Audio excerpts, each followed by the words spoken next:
어떤 자매 이야기부터 시작할게요. 이른 아침 6시에 아마존 알렉사가 틀어주는 음악 알람을 듣고 잠에서 깨어난 수지는 비너스에서 나온 최신 미라클 히트 극세사 내복 위에 핑크색 벨사체 메두사 맨투맨 러닝복을 걸칩니다. 현관에 나와 신발장에 잘 모셔둔 나이키 에어줌 알파 플라이 넥스트 러닝화를 신습니다. 물론 명품 에르메스 지갑 챙겼어요. 같은 에르메스에서 나온 브리다도 백팩에 지갑을 놓고 그 백팩을 메는 것을 잊지 않습니다. 왜냐하면 오늘 아침 조깅을 마치고 나면 집 근처에 있는 스타벅스 매장에 들려서 자기가 항상 가장 즐겨 마시는 니트로 바닐라 크림 콜드 브루를 테이크아웃으로 주문해야 되기 때문이죠. 좀 익숙하게 들리시나요? 제가 지금 가상인물로 소개해드린 이 수진 자매가 접한 모든 제품들이요, 아마존, 비너스, 베르사체라고 하죠, 나이키, 에르메스, 스타벅스 모두가 다 그리스 로마 신화에 나오는 신들을 회사 이름이나 로고에 사용하고 있는 회사들입니다. 로마와 그리스 사람들은 유일신을 섬기지 않았습니다. 많은 신들을 숭배했습니다. 여러분이 나이키라고 알고 있는 회사는 사실 그리스어로는 니케라고 하는 Nike, 이 니케라고 하는 승리와 정복의 신의 모습을 이런 모습으로 상징하고 있고요. 비너스는 여러분들이 아는 로마의 미와 사랑의 여신입니다. 에르미스라고 하는, 헤르메스라고도 하죠. 헤르메스는 여행 또는 전령의 신이고요. 이런 회사들은 다 회사 이름 안에 이름 자체가 신화에 나오는 신들의 이름을 따왔습니다. 회사 이름이 신의 이름이에요. Greece and Roman gods. 물론 여러분들이 스타벅스 그러면 뭔가 별 표시, 별들이 있을 것 같은데, 스타벅스에 가보신 분들은 아는데 저는 만화인물 같기도 하고 뭔지를 잘 모르는 여자 같기도 하고 뭔지를 모르는 그 뭔가 이렇게 머리가 길고 뭔가 인어공주 같기도 하고 뭔지 잘 모르겠어요. 사실은 그 스타벅스 로고에 나와 있는 그 존재는 S-I-R-E-N이라고, 사이렌이라는 그런 영어 표현도 되는데, 세리엔이라고 하는 그리스 신화의 유혹의 여신입니다. 매력과 유혹의 여신. 노래를 부르면 배를 타고 가던 사람들이 그 노래소리에 끌려서 거기 가면 암초에 부딪혀서 다 멸망한다는 이 그리스 신화의 여신. 그러니까 매혹적인 매장에 들어가서 거기에 파손당해서 나오지 못하는 것, 이곳이 스타벅스가 되는 거죠.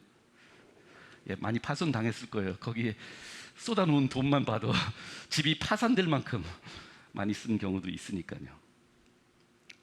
벨사체의 메두사, 머리가 뱀들이 되어 있는 여왕신, 이런 신화의 인물들을 그 대표적인 회사들이 자기 사업 성공의 심벌로, 도구로 활용하고 있습니다. 사도행전 17장에 가면 사도 바울이 처음으로 아데네에 도착합니다. 에덴스, 그리스의 수도 아데네에 도착해서 파르테논 신전이 있는 곳에 올라갑니다. 그리고 거기에 있는 많은 사람들이 여러 신상들에게 제물도 드리고 제사도 드리고 기도도 하고 이런 모습들을 보면서 사도행전 17장에 바울은 이렇게 말합니다. 17장 22절에 아리아버고의 가운데 서서 말하되, 아단 사람들아, 너희들을 보니까 범사의 종교심이 많도다. You're very religious.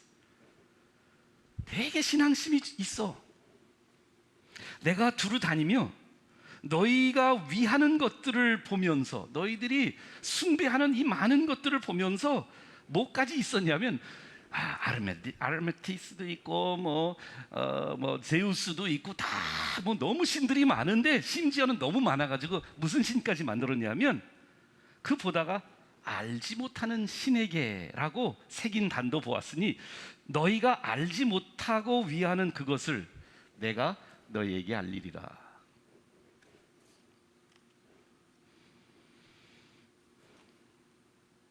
많은 우상들,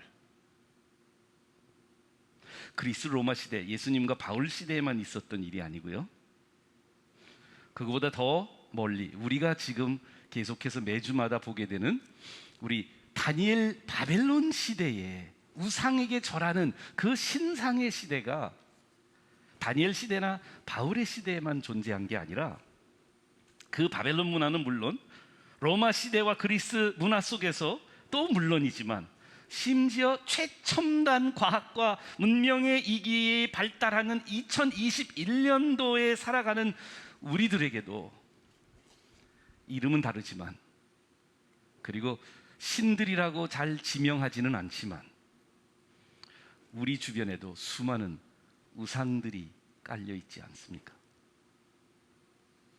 아니, 어떻게 보면 이 우상들이 줄어든 것이 아니라 수천만 배 증폭된 시대를 우리는 살고 있다고 생각합니다. 우상 숭배는 미개한 원시인들이 사는 곳에서 일어나는 것이라고 착각하지 않았으면 좋겠습니다. 왜 그러냐면 사실 사탄이 원하는 것은 우리가 그렇게 착각하기를 원하는 거니까요. 우상이 아니라고, 우상이 없다고. 우상은 옛날에 우리 할머니들이나 비나이다 선앙당에 물 떠다 놓고 빌었던 그때만 우상이 있었지, 지금은 우상이 없다 생각하는 큰 사탄의 그 오산에 빠져드는 경우가 되는 것이죠. 종교개혁의 쌍두마차를 끌었던 마틴 루터와 함께 종교개혁의 지도자였고 리더였던, 정신적 영적 지주였던 잔 칼빈은 그래서 그의 칼빈스 인스티튜트에 이렇게 썼습니다. The human heart is a perpetual idol factory. 타락한 인간의 마음은 끊임없이 우상을 만드는 제조 공장이라고. 아이돌 그러면 어떤 생각이 나나요? 아이돌 그러면 아마 서양 사람들은 아이돌 그러면 우상이라고 생각하지만, 우리는 아이돌 그러면 미니스커트를 입은 걸그룹을 생각하거나 BTS 같은 약간 꽃미남 같은 젊은 친구들의 모습을 연상하죠. 둘 다 아이돌은 맞습니다. 둘 다 상징하고 있는 것이 우리가 숭배하고 싶어 하는 모든 가치들을 한 몸에 담고 있는 존재들이니까요. 여러분과 함께 저희들이 이 넥스트 출치는 주일날 예배 또는 우리는 토요일이지만 이렇게 한 번에 모이는 이 예배로 저희들이 예배를 다 드렸다라고 생각하지 않고, 함께 훈련받고 집중하는 디사이플십, 이 시간을 가지려고 합니다. 지난주에 알려드린 것처럼 우리가 같이 이 팀 켈러 목사님의 내가 만든 신이라는 책을 이번 주부터 함께 깊이 묵상하면서 내 삶에 적용하려고 합니다. 우리 사역자님들은 같이 지난주에 사실 어젯밤에 1과까지 함께 이야기를 나눴어요. 여기 counterfeit gods, 가짜신, 내가 만든 신에서 팀 켈러 목사님은 우상을 이렇게 정의 내립니다. 사람의 마음, 인간의 마음이 성공, 사랑, 재물의 소유, 가정, 이런 것들이요. 여러분들 잘 들어보세요. 성공, 좋은 걸까요? 나쁜 걸까요? 사랑, love, 아가페, 좋은 걸까요? 나쁜 걸까요? 뭔가 소유하는 거, 가지는 거. 이거 잠깐 멈출게요. 왜냐하면 이런 거 고백하기 싫은데 고백할 수밖에 없어요. 집사람 몰래, 우리 아이들도 몰래, 제가 사실은 작년 한 11월 달부터 마음속에 기다리고 있었던 거 있어요. 아기다리, 고기다리던 거 있어요.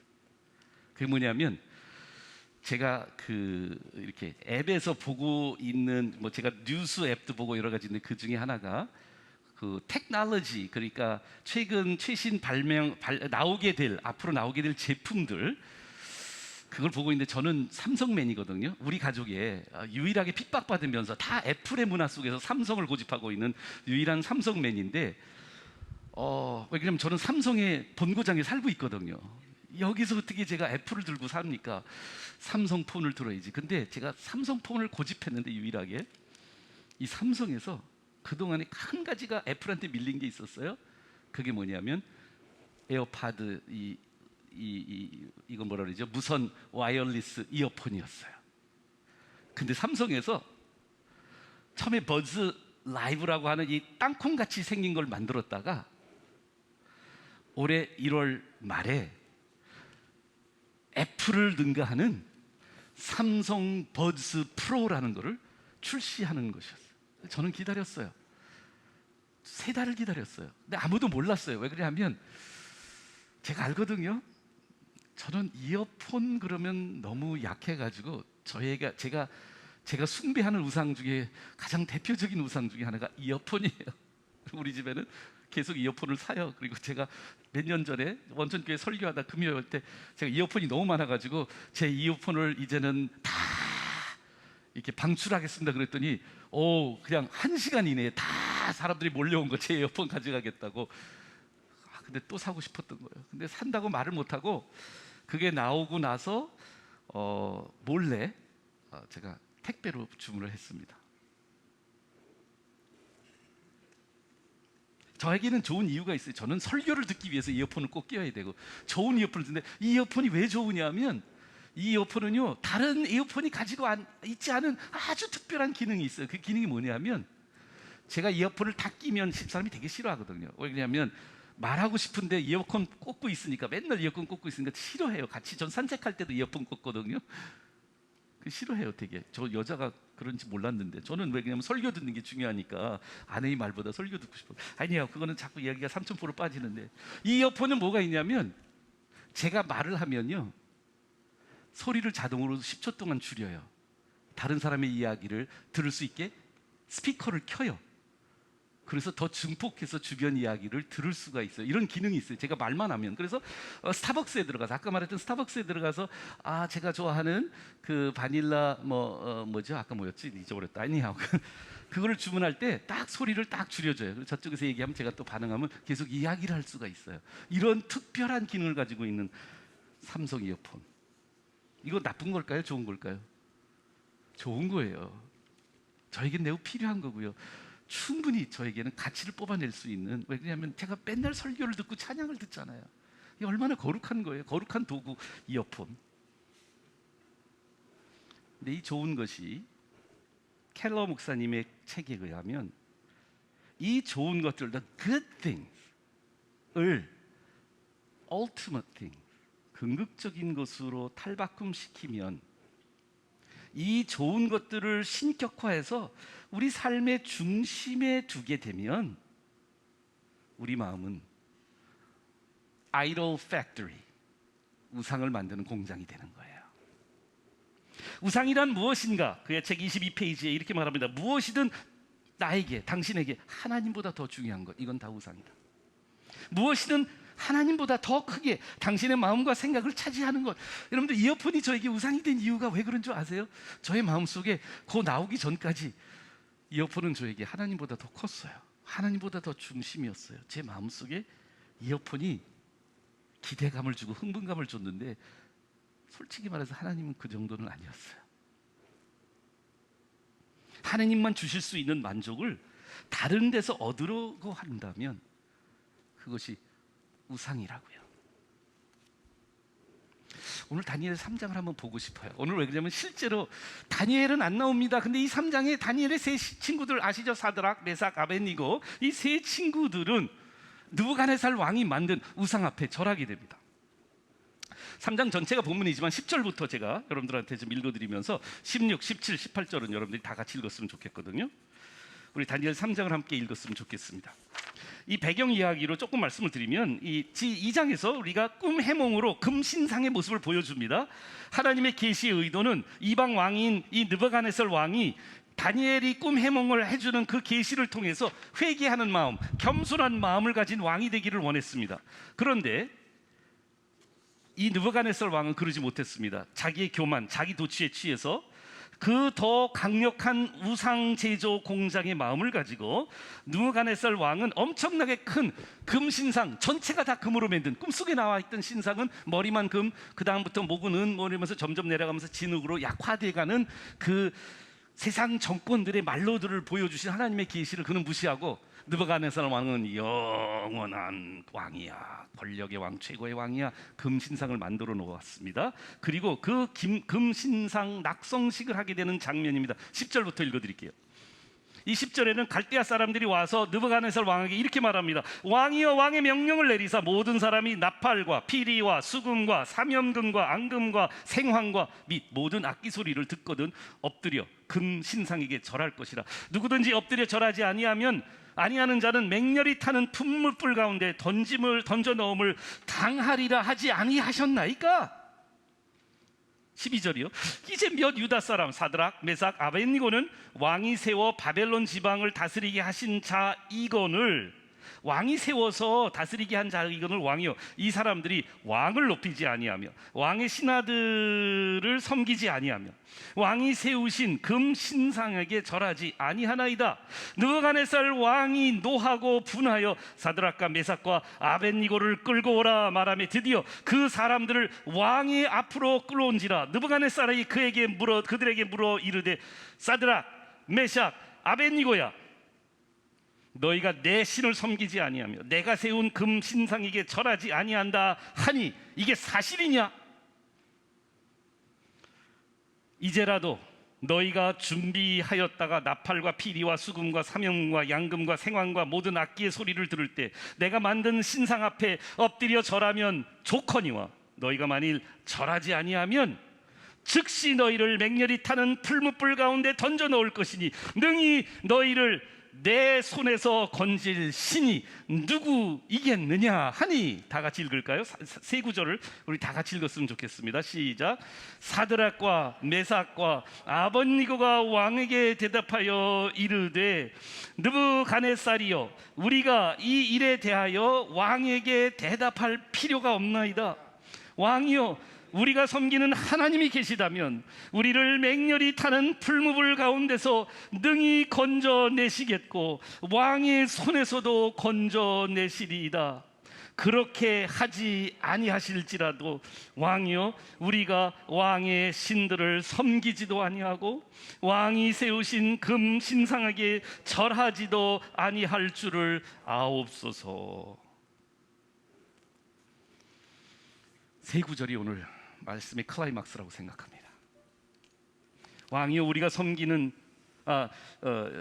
우리가 이 일에 대하여 왕에게 대답할 필요가 없습니다. 왕이여, 우리가 섬기는 하나님이 계시다면 우리를 맹렬히 타는 풀무 가운데서 능히 건지시겠고 왕의 손에서도 건져내시리다. 그렇지 아니할지라도, 그리 아니하실지라도 왕이여, 왕의 신들을 섬기지 않고 왕이 세우신 금 신상에게 절하지도 아니할 줄을 아세요. 여러분과 저는 지금 21세기 21년 바벨론에 살고 있습니다. 현대판 바벨론입니다. 각종 신화의 신들이 상징하는 가치들 앞에 절하도록 강요받고 있습니다. 비너스, 세이렌, 아르메테스 등의 여신들과 같은 우상들은 우리들에게 날마다 매일같이 외모의 아름다운 날씬한 몸매, 젊은 피부, 그리고 섹시한 자태를 가지라는 제단 앞에 절하도록 강요하고 있습니다. 성공과 정복의 신, 권력의 신, 인기와 자기 PR의 신, 그리고 부귀 영화의 신상 앞에 내 양심을 팔고 엎드리도록 요구하고 있는 세상을 살아가고 계시지 않습니까? 이 비슷한 신들을 다 우리들이 만들어 놓을 뿐만 아니라 이 신들 앞에 계속 절하라고, 그리고 재물을 드리라고, 우리의 삶과 시간과 열정과 에너지를 다 바치라고 강요당하고 있습니다.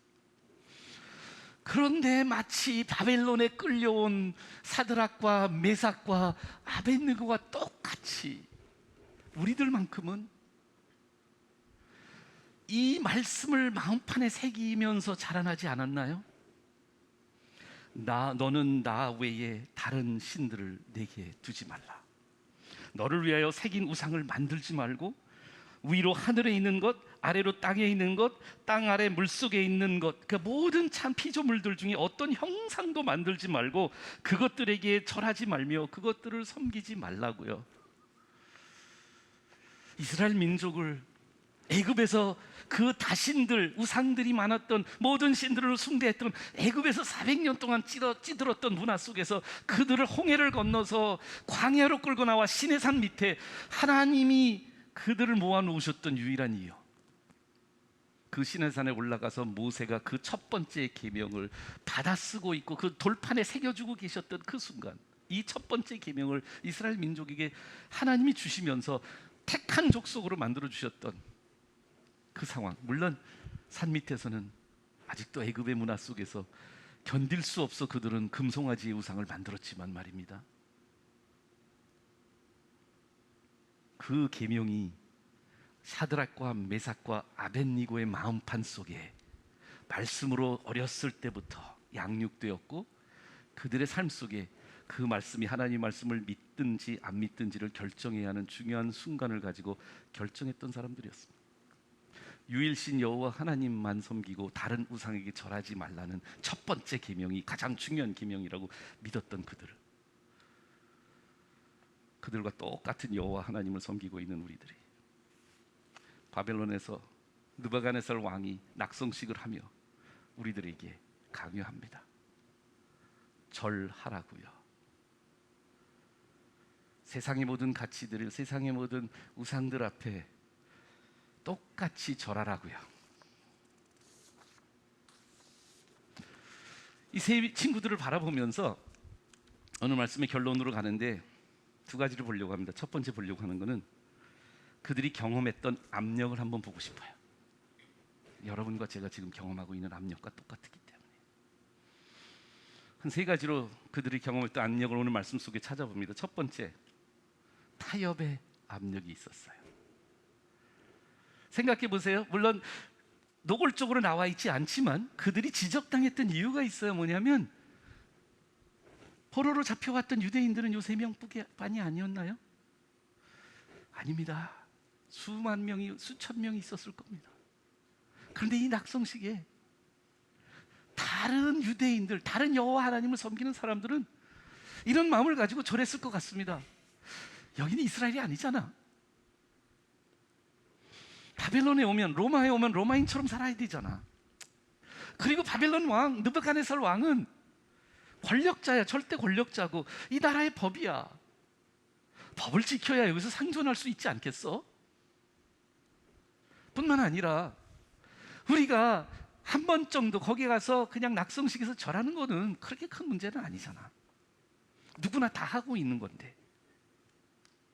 그리고 그렇다고 느부갓네살이 여호와 하나님을 무시하는 것도 아니야. 너희 신도 존중할 테니 내 신을 존중하라는 말 아니겠어?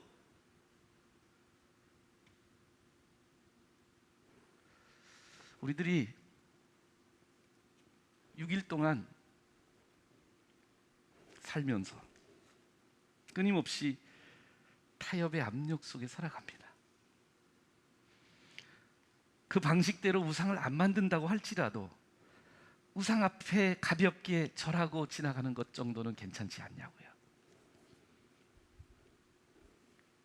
타협의 압력, 물리치기 쉽지 않은 압력입니다. 잠깐만, 조금만, 잠시만, 아무도 안 보고 누구나 다 하고 있는 건데. 두 번째는 이들이 경험했던 압력, 아마 견디기 더 힘들었던 압력은 왕따의 압력이 아니었을까요? 그렇지 않아도 유대인이라는 꼬리표 때문에 따돌림을 받고 있는 이 바벨론의 문화 속에서 그들은 사회적으로 인정받는 위치까지 오르기 시작을 합니다. 그랬더니 시기와 질투의 대상이 되면서 뭔가 꼬투리 잡고 싶었는데 마침 우상에게 절하지 않는 그들의 그 모습을 파고들면서 고자질하고 있는 갈대아 사람들의 모함이 있습니다. 왕이여, 왕의 명령을, 왕의 권위를 무시하고 우리들의 말도 타협하지 않고, 역시 그들은 유대인들이라 어떻게 그들을 믿을 수 있나요? 그들을 고자질하고 있는 갈대아 사람들의 모함이 있습니다. 타협의 압력, 왕따의 압력과 함께 실제적으로 그들이 가장 견디기 힘들었던 압력은 실제적으로 그 문화 바벨론에서 불이익과 처벌의 압력이 있었습니다. 법과 제도적인 불이익을 당하는 것입니다. 작은 불이익이 아닙니다. 엄청난 처벌과 분노의 표적이 되는 겁니다. 좌표 찍히는 사람이 되는 거죠. 공권력의 미움을 한 번에 받게 되고 제도를 무시하고 세상적인 방식에 타협하지 않는다는 것 때문에 불이익을 당하는 것. 목회하면서 많은 형제들과 자매들과 대화하면서 회사에서 공무원으로서 심지어는 가족들 가운데 친척들, 이제 여러분들 다음 주면 친척들을 만나게 될지도 모르겠어요. 거기서 나의 믿음 때문에, 나의 크리스천이티 때문에, 나의 신앙 때문에 타협의 압력과 왕따의 압력과 불이익의 압력을 감내해야 되는 크리스천의 삶이 결코 쉬운 삶은 아닌 걸 압니다. 이런 적진에서, 바벨론 같은 적진에서 영적으로 생존하는 길은 무엇일까요? 시간이 많으면 충분히 여러분들하고 묵상도 하고 쉐어링도 하면서 서로들 여러분들이 경험했던 것들을 나누고 싶어요. 각자가 지금 경험하고 있는 믿음을 지키기 위한 여러분들 안에 있는 압력들과 몸부림들이 무엇인지, 나를 자꾸 타협하라고, 나에게 자꾸 이 세상적으로 살아가는 것에 받아들이라고 강요당하고 계신 것들을 한번 나누고 싶어요. 오늘 스토리 속에 그래도 사드락과 메삭과 아벳니고가 고백했던 그 세 구절의 짧은 고백 속에서 적진에서 생존하는 영적인 백신이 있다고 생각해요. 세 가지. 16절. 약간 당돌하지만 이 세 사람들의 마음속에 그들의 고백이 있었습니다. 뭐가 있었냐면 16절에 왕, 느부갓네살 왕이요, 우리가 이 일에 대하여 왕에게 대답할 필요가 없나이다. 당돌하죠? 우리 같으면 그렇게 얘기할 수 있어요? 회사 우리 보스한테 이거는 보스의 영역이 아닙니다 라고 얘기했어요. 저는 이 백신을 세 가지 집중으로 말씀해 드리고 싶은데 이겁니다.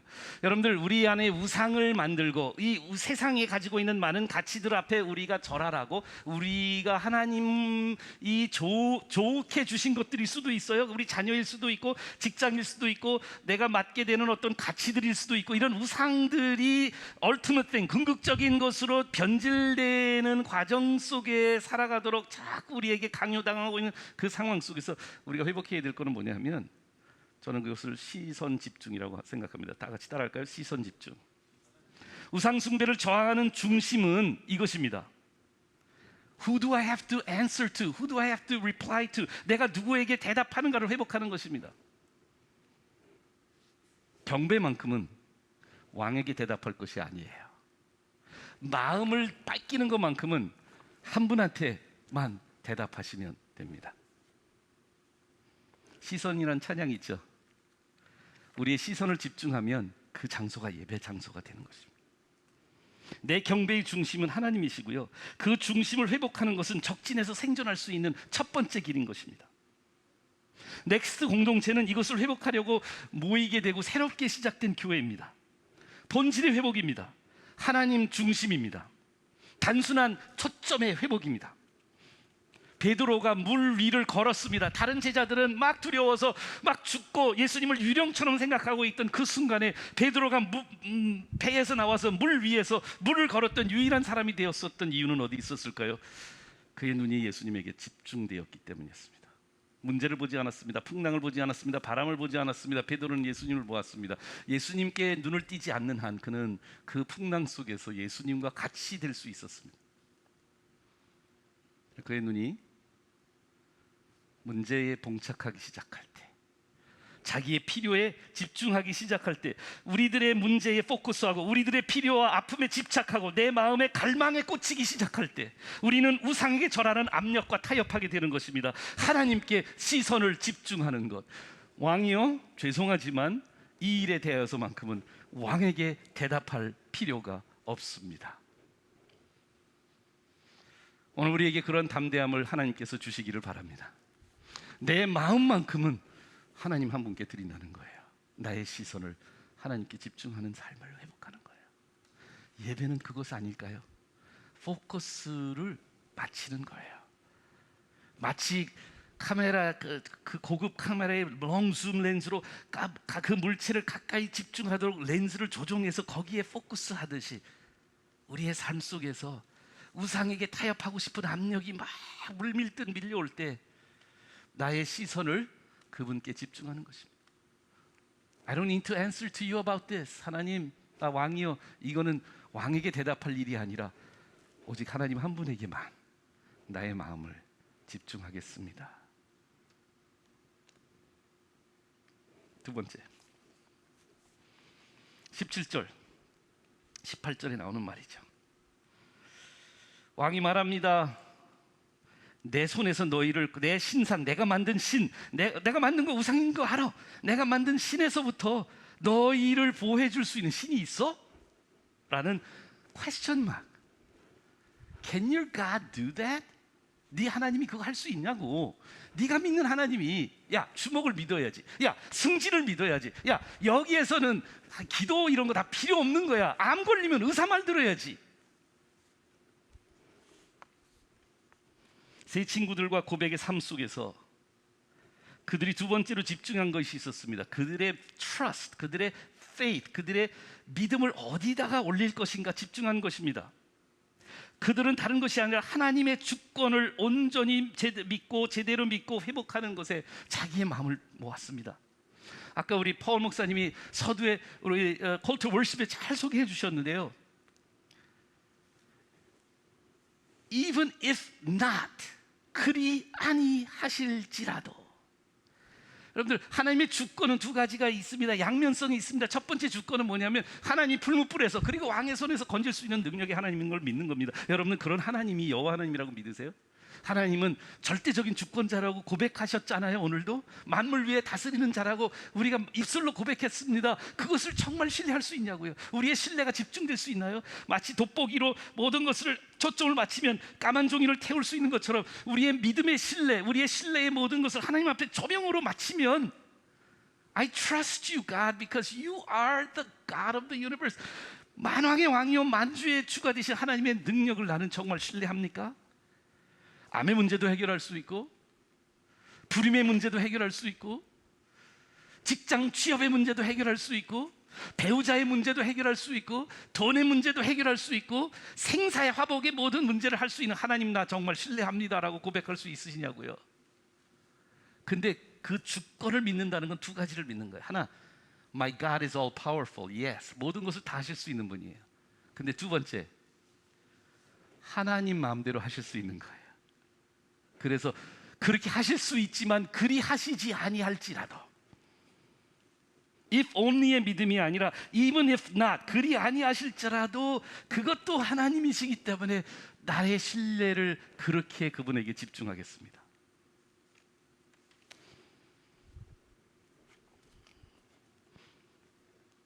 그런데 마지막으로 세 친구들에게 집중했던 게 하나 더 있는 것 같아요. 그들은 그들의 시선을 많은 관심들과 심지어는 자기 내면에 있는 필요들에게도 포커스하지 않고 그 시선을 하나님께 집중했고 신뢰를 하나님께 집중했는데 마지막으로 집중한 게 있는데요. 저는 그들이 집중했던 것은 동행입니다. 동행.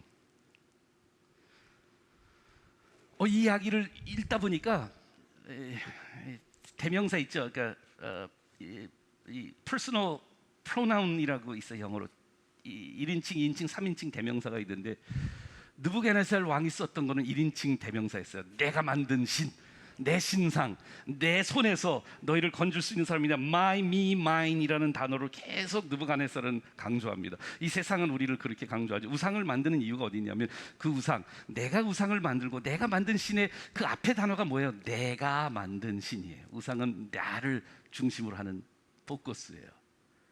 근데 이 세 친구들이 그 16절, 17절, 18절에 나오는 대답을 보세요. 우리가 이 일에 대하여 왕에게 대답할 필요가 없습니다. 우리가 섬기는 하나님이 계십니다. 우리를 맹렬히 타는 불모의 가운데 넣으셔도 왕의 손에서 건지시리라. 그리 아니할지라도 우리가 왕의 신들을 섬기지 않고 왕이 세운 금신상에게도 절하지 아니할 줄을 아시기를 바랍니다. 우리입니다. 공동체입니다. 동행입니다. 여러분, 그동안에 혼자, 여러분들이 거한 초소에서 삶의 현장에서 그동안에 혼자 우상 안 만들고 우상하게 안 절으려고 몸부림치다가 타협하고 넘어지고 쓰러질 수도 있어요. 제가 그랬으니까요. 그런데 하나님은 우리를 그냥 방치해 주지 않으세요. 엘리야가 그렇게 혼자서 갈멜산에서 450명의 바알 신들을 섬기는 선지자들과 싸웠던 것 같이 느껴가지고 거기에서 그 갈멜산에서 내려와서 너무 힘들었던 거예요. 450대 1인 것처럼 생각했으니까요. 그래서 그가 피신합니다. 그리고 그 사마리아 돌판에 와서 있는데 하나님이 꿈속에 나타나서 두 가지를 해줘요. 까마귀를 통해서 먹을 거를 주고요. 두 번째로 꿈속에서 아직도 바알에게 절하지 않은 동지가 7천 명이 있다는 걸 보여주세요. 여러분, 넥스트 철치가 공존해야 되고 함께 해야 되고 토요일마다 그리고 소그룹 때마다 우리가 모여야 하는 이유가 여기 있는 것입니다. 내가 만든 신을, 카운터핏 가드들을 우리가 더 이상 섬기지 않고 만들지 않고 거기에 절하지 않으려면 내가 아니라 우리가 필요합니다.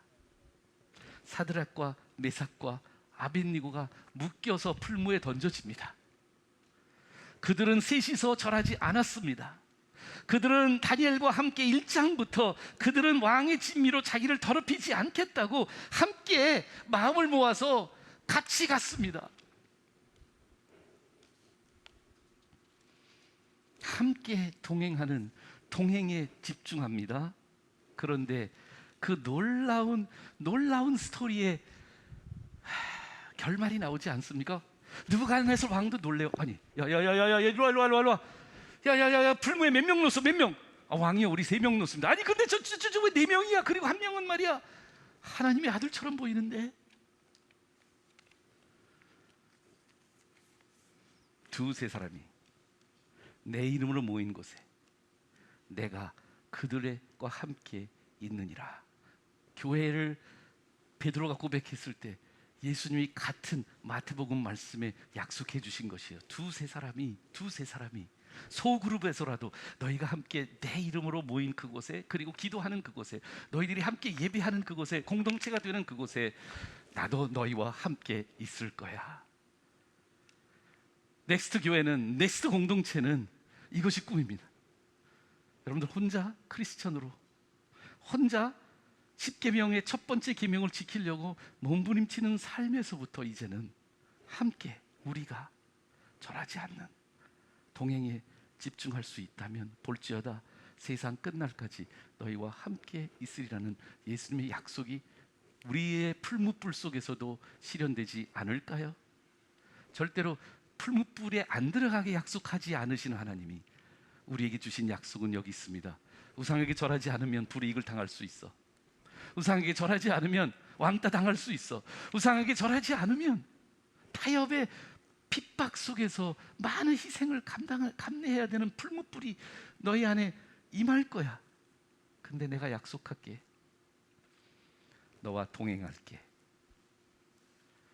오늘 이 말씀이 우리에게 시선을 집중하고, 우리에게 신뢰에 집중하고, 우리에게 동행에 집중하는 그러한 진정한 참 공동체로 우리와 넥스트 교회를 함께 만들어 가기를 주님의 이름으로 축원합니다.